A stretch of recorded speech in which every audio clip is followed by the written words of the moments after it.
नमस्कार। आज फिर उपस्थित हुआ हूँ हस्तरेखा में एक ऐसे विषय के साथ।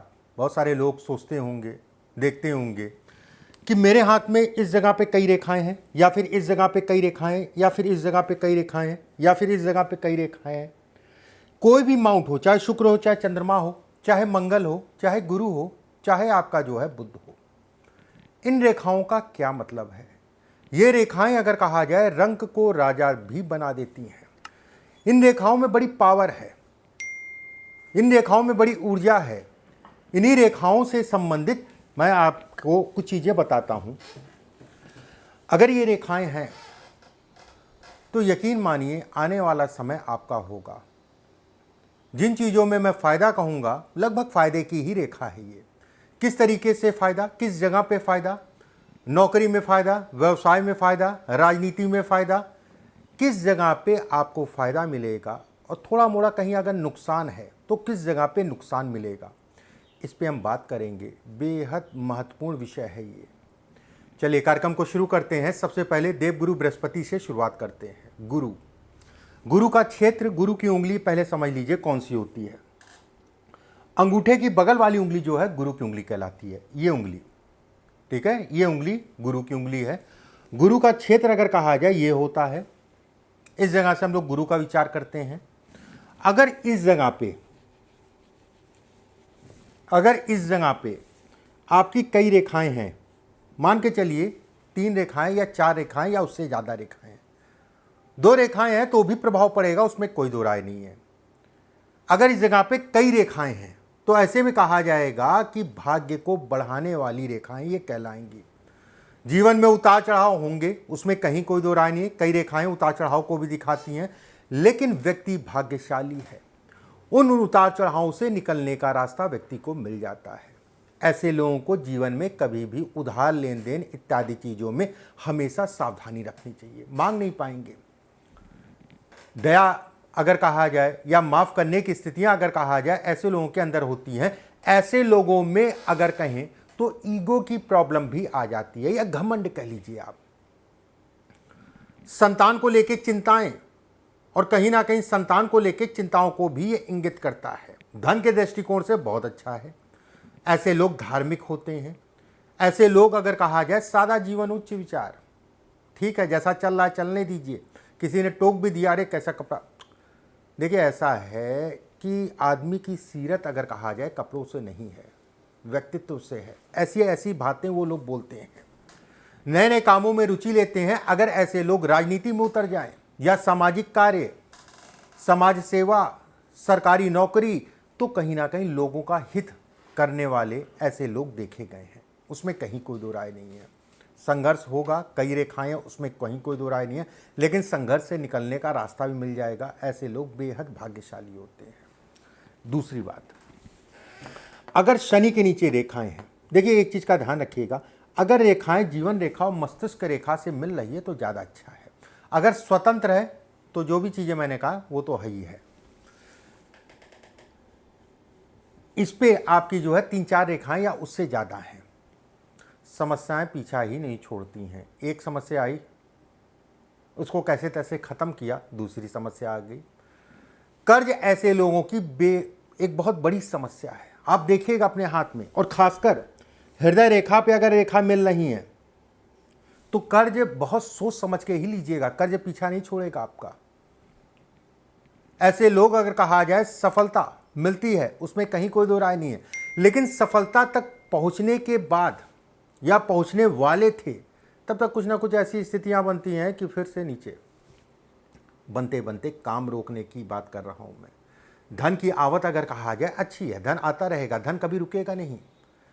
ऐसे लोगों को नशा, क्योंकि नशा भी पकड़ा देती है रेखा, और मैं ये बिल्कुल कहूँगा 90% लोग देखे गए हैं अगर जिनके भी हाथ में है, नशा कहीं ना कहीं पकड़ता रहता है। पकड़ा, हो सकता है छूटा, फिर पकड़ लिया, फिर छूट गया। ये वाली स्थितियाँ ये पैदा करता है।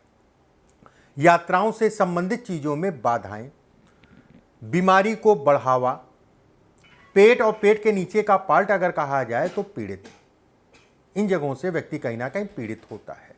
कुछ साल मैं बताता हूं, वो साल आपको विशेष सावधानी रखनी है। अगर इस जगह पे कई रेखाएं हैं तो 23 साल, 23 जिसे कहा जाता है, 29 साल 29, 41 मतलब 41 साल, 49 49 हो गया, 53 मतलब 53 हो गया, और 66 66 हो गया। ये साल व्यक्ति को सावधानी से निकालने चाहिए। ये साल अगर कहा जाए या इन सालों के आसपास का समय, आसपास के महीने या इन सालों के आसपास के साल, एक साल आगे एक साल पीछे, व्यक्ति को बेहद सावधानी से चलना चाहिए। कहीं ना कहीं ये समस्याएं उत्पन्न करेगा, उसमें कहीं कोई दो राय नहीं है। अगर ये स्थिति सूर्य के नीचे है, देखिए शनि के नीचे बहुत अच्छा नहीं माना गया है। शनि पे एक रेखा हो और रेखा ऊपर जाके पतली हो रही हो, महीन हो जा रही हो, ऊपर जाके बिल्कुल महीन सी हो गई। महीन का मतलब जो है आग पीछे से हल्की होती जा रही है और आगे जाके जो है महीन हो गई। शनि के नीचे बहुत अच्छा है। एक रेखा हो शनि पे ज़्यादा अच्छा है। सूर्य पे अगर आपकी 3 से 4 रेखाएं हैं या उससे ज़्यादा हैं, ऐसे लोग अगर कहा जाए तो कहीं ना कहीं कलात्मक होते हैं। कोई भी कार्य हो उसमें रुचि लेने वाले होते हैं। कला से संबंधित चीज़ों के लिए अच्छा है। कोई भी कला, ऐसा नहीं होता कि कोई ड्राइंग ही कला है। कोई भी कला का क्षेत्र हो, चाहे वो राजनीति में हो, चाहे वो फिल्म लाइन में हो, चाहे आपका जो है नौकरी में हो, कला उनके अंदर होती है चीज़ों से लड़ने की, चीज़ों को समझने की, चीज़ों पे सफलता पाने की। ये रेखाएं अगर कहा जाए उच्च पद तक व्यक्ति को ले जाती। मैं यहाँ पर एक चीज़ और ज़रूर मैं कहूँगा, ऐसा नहीं है कि गवर्नमेंट जॉब, हो सकता है गवर्नमेंट जॉब भी आपको मिल जाए, लेकिन आप जिस क्षेत्र में भी हैं, व्यवसाय में हैं, नौकरी में हैं, वो कहीं ना कहीं आपको जो है उस पर अग्रसर करती रहेगी। धन आता तो बहुत है, ये भी शिकायत है रहती है ऐसे लोगों को, धन आता बहुत है पंडित जी, उसमें कहीं कोई दो राय नहीं, लेकिन रुकता नहीं। महीने में आया इतना पैसा, महीने के अंत में जो है कुछ नहीं बचा। ऐसे लोग साहसी होते हैं। ऐसे लोग जिस काम के पीछे लग जाते हैं, जब तक वो सार्थक ना हो जाए या फिर अपना पूरा 100% जब तक ना दे दें, तब तक हार नहीं मानते। वो एक अलग विषय हो गया कि आपको पूरी तरीके से अगर कहा जाए किसी काम के पीछे लगे थे, सफलता नहीं मिल पाई। हर 10 कामों में अगर कहा जाए तो हर 10 काम किसी के नहीं होते हैं, लेकिन उसका प्रयास पूरी तरीके से भरपूर मात्रा में ऐसे लोग करते हैं। अपने आप से दुखी होते हैं, अरे यार मैं क्या बताऊं, मैं ये चीज़ नहीं करनी चाहिए तो मैं कर गया, मुझे ऐसे उनसे बात नहीं करनी चाहिए थी मैं कर गया। ये वाली स्थितियां भी पैदा करता है जिन लोगों के हाथ में 2 से ज़्यादा रेखाएं हैं। तो अगर बुध के नीचे कई रेखाएं हैं, 3 रेखा, 4 रेखा, 5 रेखा, 6 रेखा, 8 रेखा, इस जगह पे बहुत रेखाएं देखी जाती हैं। ऐसे में कहा जाता है व्यक्ति बेहद बुद्धिमान है। ऐसे लोगों को बेवकूफ़ नहीं बनाया जा सकता। अगर रेखा स्पष्ट साफ है, किसी प्रकार का जाल, देखिए हर रेखा में ध्यान रखिएगा, जो भी मैं पूरे हाथ में रेखाएं बता रहा हूँ, जाल का मतलब होता है ये रेखाएं काट रही हैं, ये सिरदर्दी है, ये समस्या है। कोई भी जगह पे, जो भी जगह मैंने बताई है आपको, महिलाएं अपने उल्टे हाथ में देखें, पुरुष अपने सीधे हाथ में देखें। मेरा कोई भी वीडियो पुरुष सीधे हाथ में, महिलाएं उल्टे हाथ में, जहां कुछ होगा तो मैं बता दूंगा आपको कि दोनों हाथों में देखिए। अगर इस जगह पे कई रेखाएं, बुद्धिमान होते हैं, उसमें कहीं कोई दो राय नहीं है। कार्य करने की अपनी शैली होती है, धन खूब कमाते हैं, अपनी बुद्धि, अपने विवेक और अपने धैर्य से कमाते हैं। धन कमाना और कमा के जो है उसको व्यवस्थित रूप से उसका चीज़ों में लगाना, ऐसे लोगों को पता होता है। विवाह में कुछ ना कुछ कारणों से कहीं ना कहीं दुखी होते हैं। मतलब वैवाहिक जीवन में कारण कुछ भी हो सकता है, कहीं ना कहीं कुछ ना कुछ समस्या होगी जिसके कारण पीड़ा मिलेगी। ऐसे लोगों को बेवकूफ़ अगर कहा जाए नहीं बनाया जा सकता है। यात्राओं के शौकीन होते हैं। धन, काम, पैसा इत्यादि चीज़ों के लिए बेहद अच्छी रेखाओं में इनकी गिनती होती है। बेहद अच्छी रेखाओं में इनकी गिनती होती है। ये होता है शुक्र का क्षेत्र।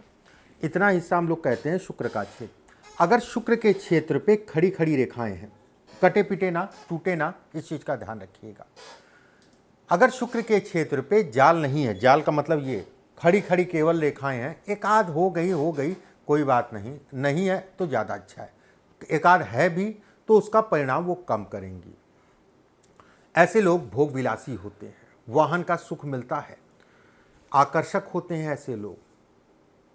वहीं मंगल की तरफ अगर खड़ी खड़ी रेखाएं लंबी हैं, ऐसे लोगों के जीवन साथी उनसे ज़्यादा काबिल होते हैं। किस तरीके से काबिल? अब आप कहेंगे, अब मैं तो अधिकारी हूँ, मैं तो बड़ी फर्म में जो है काम कर रहा हूँ, मैं तो बड़ा व्यवसाय कर रहा हूँ, और मेरा जीवन साथी अगर कहा जाए वो तो घर में है। तो पंडित जी, किस तरीके से आपने कह दिया कि जीवन साथी कहीं ना कहीं काबिल होते हैं उनसे ज़्यादा? देखिए, ऐसा है कि बहुत सारे लोगों का ये भी मत होगा, अरे मेरे जीवन साथी तो पढ़ाई लिखा नहीं है। ऐसा है, एक अलग विषय हो गया पढ़ा लिखा होना ना होना, या फिर कह लीजिए घर में जो है हाउसवाइफ है, खासकर मैं पुरुषों की बात कर रहा हूँ, हाउसवाइफ है। ऐसे में कहा जाएगा कि व्यक्ति का जीवन साथी उसको राय अच्छी देगा। मैं यहाँ पर ये नहीं कह रहा हूँ कि आप उसकी राय के अनुरूप ही चलिए, मैं ये जरूर कह रहा हूँ उसकी राय, उसकी बातों को सुन जरूर लीजिए, उसके बाद अपने बुद्धि अपने विवेक से जो करना है वो करिए। ये रेखाएं अगर कहा जाए तो व्यक्ति को धन इत्यादि चीज़ों में धनी बनाती हैं। ये रेखाएं अगर कहा जाए वाहन और संतान दोनों का सुख कहीं ना कहीं देती हैं। अगर ये रेखाएं दोनों हाथ में हैं, ऐसी ही रेखाएं दोनों हाथ में हैं, और आप पुरुष हैं, तो आपकी पत्नी अगर कहा जाए तो रोगी होगी। विवाह से पहले ठीक थी, विवाह के बाद कुछ ना कुछ समय समय पे इनको लगा ही रहता है। आप दूसरों के हाथ में और अपने हाथ में देख के बताइएगा, कमेंट जरूर करिएगा, जो भी चीज़ें मैं कह रहा हूँ कमेंट करिएगा, अपना अनुभव जो है लिखिएगा ज़रूर, क्योंकि जो मैं जो बोल रहा हूँ वो कहीं ना कहीं अनुभव के आधार पे है, ये किताबी भाषा नहीं है। और ये अगर कहें तो पीढ़ी दर पीढ़ी वाला, गुरुओं से मैंने सीखा, उनसे किसी न और ने सीखा, ये तरीके से जो है ये चीज़ें मैं आपके सामने रख रहा हूँ। अब यहाँ पर बात आती, मंगल के नीचे अगर है, अगर मंगल के क्षेत्र पे खड़ी खड़ी रेखाएं हैं, जीवन रेखा को ना छुए, जीवन रेखा को नहीं छू रही हैं, तो व्यक्ति का क्रोधी स्वभाव होगा। चाटुकारिता हो ही नहीं सकती है, चाटुकारिता कर ही नहीं सकता है कि मैं किसी के पीछे पीछे नहीं घूम सकता हूं भाई, जो मुझे करना होगा मैं करूंगा। पुलिस, सेना, जमीन से संबंधित विभाग, इन सब चीज़ों के लिए, या जमीन का काम करना चाहे, इन सब चीज़ों के लिए अच्छा है। थोड़ा हिंसात्मक भी होते हैं, माफ़ करने की प्रवृत्ति नहीं होती है, बदला लेने की प्रवृत्ति होती है। अरे उसने मेरे साथ ऐसा किया था, मुझे बनने दो, मुझे उस जगह तक पहुंचने दो, फिर मैं देख लूँगा, वाली स्थितियाँ ये पैदा करता है। वाद विवाद को दिखाता है, कोर्ट कचहरी से संबंधित चीज़ों में ये बढ़ाता है, पारिवारिक कलह से संबंधित चीज़ों को भी ये इंगित करता है। ऐसे लोगों को अपने घर परिवार का हमेशा ध्यान रखना चाहिए। दाहिने हाथ या पैर में कहीं ना कहीं चोट के संकेत देता, और 100% अगर कहा जाए चोट लगती है, ठीक है, चोट लगती है, उसमें कोई दो राय नहीं है। अगर चंद्रमा पे खड़ी खड़ी रेखाएं हैं, इसका क्या मतलब है? जातक प्रेमी स्वभाव का होता है, रोमांटिक हो सकता है जातक, अपने जीवन साथी का ख्याल रखने वाला, उसमें कहीं कोई दो राय नहीं है। यात्रा करने वाला, यात्राओं का शौकीन, अगर हाथ में पसीना आ रहा है और उसके साथ ये रेखाएं हैं, तो मानसिक रूप से व्यक्ति जो है पीड़ित होगा। ये कहीं ना कहीं डिप्रेशन को दिखाता है। अगर हाथ में पसीना आ रहा है, रेखाएं खड़ी हैं और मस्तिष्क रेखा लहरा रही है, हल्की सी लहराने का मतलब ये इस टाइप से जो है लहरा रही है, ऐसे में कहा जाएगा ऐसे लोगों को योगा, ध्यान इत्यादि चीज़ें जरूर करना चाहिए। ये कहीं ना कहीं दिमाग पे असर डालती हैं, मन को कमज़ोर करती हैं। ऐसे लोगों को साझेदारी में काम करने से परहेज करना चाहिए। यहाँ पर धन की बात करें, धन से संबंधित चीज़ों के लिए ऐसे लोग भाग्यशाली होते हैं, भाग्य के दम पे धन कमाते हैं। विदेश यात्रा के लिए बहुत अच्छा है, आप घर से दूर जाके काम करना चाह रहे हैं उसके लिए बहुत अच्छा है। बहुत सारे लोग नौकरी में, व्यवसाय में या शिक्षा के लिए, पढ़ने के लिए विदेश जाके पढ़ना या नौकरी करना चाह रहे हैं या व्यवसाय करना चाह रहे हैं, उन सभी लोगों के लिए ये बेहतर संकेत है। अगर पसीना आ रहा है, मस्तिष्क रेखा लहरा रही है, तो एक जगह पे दिमाग स्थिर नहीं होगा, कभी ये कर लें, कभी वो कर लें, कभी ये कर लें, कभी वो कर लें, वाली स्थितियाँ बनेंगी। एक बात यहाँ पर एक चीज़ और मैं क्लियर कर दूँ, ये रेखाएं इसके साथ में अगर लहरा रही है तो भी कहीं ना कहीं दिमाग स्थिर नहीं होगा। पसीना आ रहा है तो स्थितियाँ जो है ज़्यादा होंगी, ठीक है, स्थितियाँ ज़्यादा दिक्कत देंगी। वहीं पे अगर रेखा है और पसीना आ रहा है तो भी कहीं ना कहीं मानसिक रूप से जो है व्यक्ति को मजबूत होकर चलना पड़ेगा। ये कहीं ना कहीं थोड़ा सा पीड़ादायी कहलाता है। बाकी नीचे कमेंट बॉक्स में अपने अनुभव ज़रूर लिखिएगा, मैं अनुभव सारे पढ़ता हूँ, जैसा भी है, अच्छा है खराब है कोई बात नहीं, अगर मैं कहीं गलत हूं तो उसको भी लिखिए, आप लिखिए। और वीडियो अच्छा लगे तो लाइक ज़रूर कर दीजिएगा, लाइक करने से थोड़ा सा बल मिल जाता है, अच्छा लगता है। लोगों को शेयर करिए, अपने रिश्तेदार नातेदार हित्र मित्र फ्रेंड को शेयर करिए। और वीडियो को कहीं ना कहीं अगर आप फेसबुक पे देख रहे हैं तो इसको शेयर कर दीजिएगा और फॉलो ज़रूर कर लीजिएगा। अगले वीडियो में फिर आप सभी से मुलाकात होगी। अभी के लिए बस इतना ही। नमस्कार।